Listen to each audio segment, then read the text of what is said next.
Pusat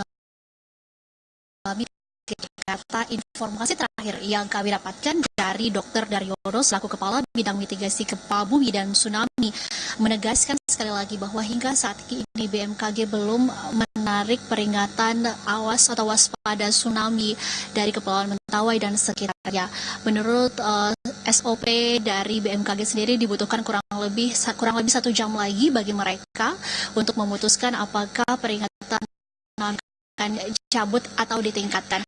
Namun tadi informasi yang saya dapatkan dari Dr. Daryono menyatakan bahwa kalau melihat jenis patahan atau lempeng yang terjadi akibat dari gempa sebesar kurang lebih 7,8 skala Richter ini tidak menghasilkan bentuk patahan yang turun atau naik begitu, namun terjadi pergeseran.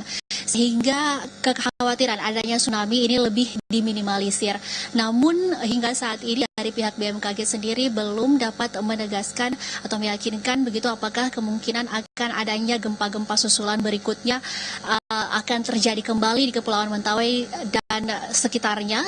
Mereka tetap berharap bahwa masyarakat senantiasa berhati-hati dan dapat sesegera mungkin mempersiapkan surat-surat berharga apabila sewaktu-waktu dibutuhkan adanya evakuasi. Namun hingga saat ini dari BMKG sendiri menyatakan bahwa kalau melihat dari jenis pantauan terhadap bentuk patahan yang terjadi, ini hanya terjadi pergeseran sehingga belum perlu diwaspadai akan terjadinya tsunami. Namun hingga saat ini mereka masih mengumpulkan data dan juga informasi dari sejumlah titik pantau yang berada di di sekitaran laut dari Kepulauan Mentawai sekitarnya untuk kemudian dapat divalidasi untuk dapat dilakukan pencabutan terhadap peringatan waspada tsunami ini. Demikian Caca, kembali ke Anda di studio.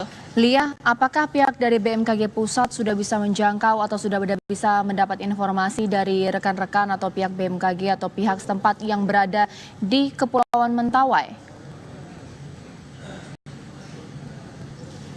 Caca, tadi saya melihat aktivitas dari para pegawai BMKG ini, mereka memang sampai saat ini masih terus berusaha untuk mengumpulkan data-data.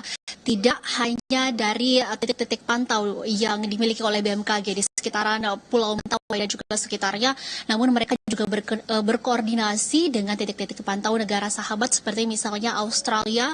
Begitu mereka juga bertukar informasi bagaimana pantauan yang terjadi di titik-titik itu, mengingat Pulau Mentawai ini juga bersinggungan dengan daerah laut dari Australia, sehingga di situ juga ada titik-titik pantau yang mereka letakkan pemantauannya di situ, dan juga tercatat bagaimana kondisi maupun juga aktivitas dari perairan maupun lempeng laut yang terjadi di sekitarnya. Baik, Caca. Terima kasih Lia mengabarkan langsung dari kantor BMKG Jakarta. Dan pemirsa, Kabar Malam masih akan kembali dengan sejumlah informasi penting lainnya. Sesaat lagi, tetaplah bersama kami.